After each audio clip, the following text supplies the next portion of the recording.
Welcome into another episode of Chuckin Buckets here on the Fan Addict Sports Network. Today, me and my co-host KB diving in, talking South Carolina at Tennessee women's basketball. We'll be right back after this intro. Spin it.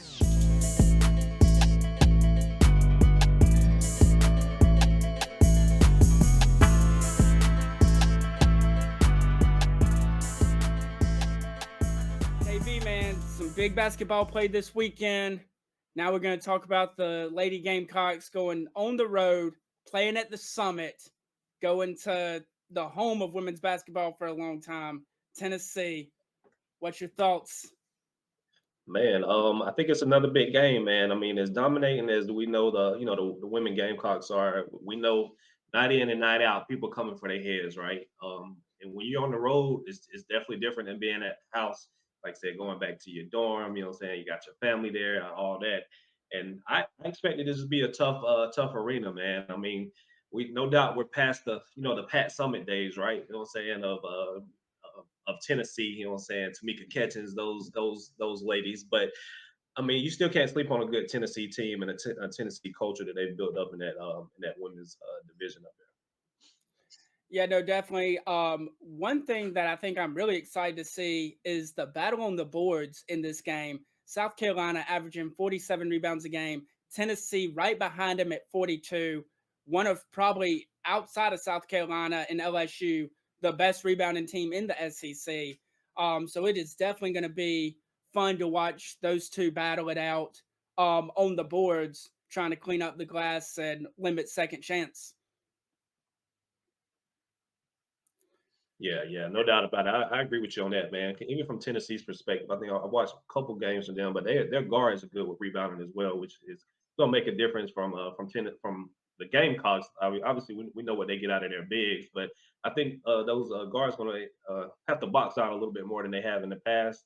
I mean, you got Rakia Jackson there, Joel Spear there as well. From points and rebounds. When you got ladies like that hitting the boards, it's gonna be a good matchup, man. You can't sleep on them. No, for sure. What do you see a path? Is Tennessee gone? Are they now the little sister, or are they still there as far as a national brand? And I mean, obviously, when we first probably were getting into basketball in the 80s and 90s, man, Pat Summitt had that thing rolling. I mean, you Yeah, mentioned some of the names and even the Candace Parkers towards the end of it. I mean, they were they were the brand. That orange with the baby blue trim, like that was what everybody was seeing, what people were rocking. Can Tennessee get that brand back, or is it gone forever? um, my short answer is no, they can't get it back, but they can't get it back because Pat set the stage, right? You know what I'm saying? She was the epitome of women's basketball from a coaching perspective, from like that motherly perspective, from what I've heard. You know what I'm saying? Just being there for our players, and then obviously just building that winning culture, and then nobody's gonna hit that mark again, right? You know what I'm saying? Nobody's gonna hit that Coach K mark again, right? You know what I'm saying? We got all these great coaches in college basketball throughout the men's and women's game. And like Pat was just different with it, man. And I think what we also see, which we've talked about in college football, college basketball, college anything type of sports, NIL has changed the game from men and women. So the recruiting's not the same. The money's not the same. Some of the old time philosophies, as far as like maybe the older coaches not wanting to buy into the NIL game, like you're kind of seeing those coaches on the outside when some of these other coaches are winning the recruiting battle because of the NIL game. So it's tough to get back to that pedigree for any college, man. We see it. I think we do see it on the men's side as well when we look at like maybe a Kentucky type team. You know what I'm saying? We know Kentucky used to be there every year. You know what I'm saying? Patino had them there. Cal had them there every year in and year out. So now we're seeing Kentucky like midways. You know what I'm saying? But it's just coming from kids. From a recruiting perspective, I think that's just kind of changed the wave and changed the culture here. No, I feel that. Yeah, it's got to be hard, right? I mean, they were the queens of the mountain for so long, and now it kind of feels like they're not even on that second rung. That they've kind of slid a couple steps down the ladder. Um, something that I'm interested to keep an eye on for this game, especially in particular, is what Don Staley is going to do with her rotation. Obviously, we know about Camila Cardoso going to try to qualify for the Olympics with Brazil's national team. We know then what Ashlyn Watkins did with that opportunity to start in those two games and the impact she made.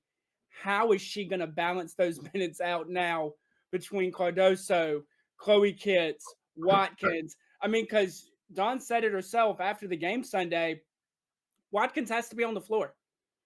Yeah. She has to be on the floor. And so how does that look in keeping all of these great players happy? She's done a great job so far this year, but Watkins has now made her presence known, especially these last 4 or 5 games. I want to say in the last 5 games, she's scored double figures 4 times, has 3 double doubles. Like she's been hooping. Yeah, yeah, no doubt. I mean, no doubt, definitely Don, figures it out. But talk about a good problem to have, right? You know what I'm saying? You're that deep on the bench side of things. And yeah, Cardoso, she comes back in, gets her time. But I think you just see a little bit more depth going into like the third quarter, fourth quarter. Like she at that point, we know what the bench has. Like say we thought we know what the bench had, early on in the season, but when your main player is out and the bench still shows up, okay, I think that solidifies some things. And then, you're able to go a little bit more deeper when we talk about tournament time, right? Because, tournament time for all teams, like you probably not going 9, 10 deep in the tournament time. Like we might be going 7, 8 deep. But now I think she has that confidence. Yeah, we can roll 9 deep. You know what I'm saying? We could go 9 deep in a tournament and still not miss a beat. And it just prepares her. If some reason she gets into foul trouble, Cardozo gets into foul trouble, we know what we getting next. We're not missing a beat. Like maybe the tempo changes, the play calling changes.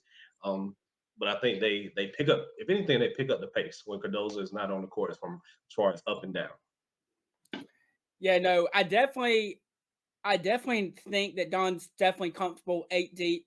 If postseason started right now, NCAA started right now, she's good 8 deep, and the ninth is just a pure shooter anyway, and a good defender. So it's like you don't really lose anything with that, and you gain a shooter. So she probably does feel that she can go 9 deep in the NCAA tournament, which is just ridiculous talking about that kind of depth. Um, What's your give me kind of a key to the game for Tennessee? Give me a key to the game if Tennessee's to pull this upset at home. I think they've got to. I think they got to keep the rebounding game close. I don't think they win it, but I don't think this can be a double-digit difference when it comes to rebounding, and that's going to be on the offensive side and also the defensive side. Like it's got to be within, 8 to 7 rebounding differential from between the Lady Gamecocks and the Lady Vols. Like if they can somehow maintain the boards. I think the game's a little bit closer. In the end, Gamecock should pull it out, but I think we see a I think we see a little bit better game than the UConn game. Let's say that much. Um, so for me, I was kind of right there with you with the rebounding. I think for Tennessee to pull the upset, they have to win the battle of the glass on the offensive end. Not saying for the total game, but between both teams, they have to get more offensive rebounds and more second chance points than South Carolina if they have any shot of pulling this thing off. What about on the other side of that? What about for South Carolina? Give me a key to a game or something you're looking forward to. I think I'm looking forward to the guard play, man. Like I said, we know what Carolina gives us down low, and from a rebounding perspective, controlling the glass and scoring. But I think we've seen Pow Pow kind of be consistent all year, right? We've seen the UConn game here recently. Was it like 4 or 5 threes, in the UConn game? But I think that gives those other ladies some more confidence, like from the guard perspective. And I think we're going to see a lot more aggressiveness from the guard play, attacking the basket. Like I said, we see Raven even getting a little bit better from attacking the basket, just getting there and just getting to her pull-ups and getting to her spots. And for those ladies to see that those things are possible, I think we're going to see that on the road now versus seeing just a domination of the inside game. Yeah, so for me, and it's been Dawn's talked about this several times throughout the year. The one thing they feel like Carmilla's lacking is that overall presence. Demand the basketball. Just go pin your girl to the block, demand the basketball, and go finish through her. I am very interested to see after this week away with Brazil playing national teams, playing older women, stronger women. I'm very interested to see if that translates to her coming back and being more aggressive and kind of setting that tone. Because I'm telling you, if she comes back and gets to a point where she just comes back to the basket, demands the basketball, calling out for it and stuff, this South Carolina game has a whole nother level that we haven't seen yet that could be just ridiculous with her presence down low on offense. No, I think you're right, man. And I think we seen an example of that during that LSU game. You know what I'm saying? Where she kind of faded away. Even Don kind of called it out. Like, I mean, you gotta want the ball. You know what I'm saying? You gotta want the Mhm. ball. If we were in place where you got to, get open, get position and want the ball. And we didn't see that in the LSU game. You know what I'm saying? The next game after that, obviously we seen it because I'm sure practice was hell, you know what I'm saying, going into the next game, even after a win, right? But to your point, yeah, if she can demand that ball and be dominating, man, she's best in the country, man. All right, man. Give me a little score prediction or give me something on it. Give me a little flavor for the game.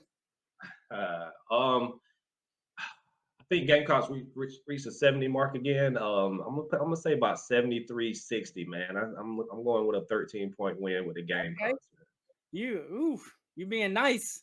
Hey man. man, look, it's I I Tennessee, they have some depth issues with some injury bug. Um I they've had some rough losses this year, even at home. I really think again, this is another primetime game, 7 o'clock, playing on the big channel, playing on ESPN, not just the SEC network. You know, Don loves the national spotlight. I really think South Carolina is going to go in there and kind of roll them. Give me something like 87-62. Don will call the dogs off just like she did against UConn. She's not out to beat anybody by 30 or 40 this late in the year, but it's going to be a convincing 25-point win, is how I see this playing out. I can see that too, man. I can definitely see it. Oh, hey, man, we appreciate you jumping on here with me. Hey, everybody on YouTube, man, be sure get in the comment section. Let us know your score prediction. Let us know some keys to the game. One way or the other, we'll be sure to comment back with you. Also, let us know any teams or games that you would like us to preview on the men or women's side. Man, me and KB just love talking basketball. We like to chop it up. We want to chop it up with y'all. So be sure to let us know. For KB, I'm the stat guy. You already know this is Chuckin Buckets. We out.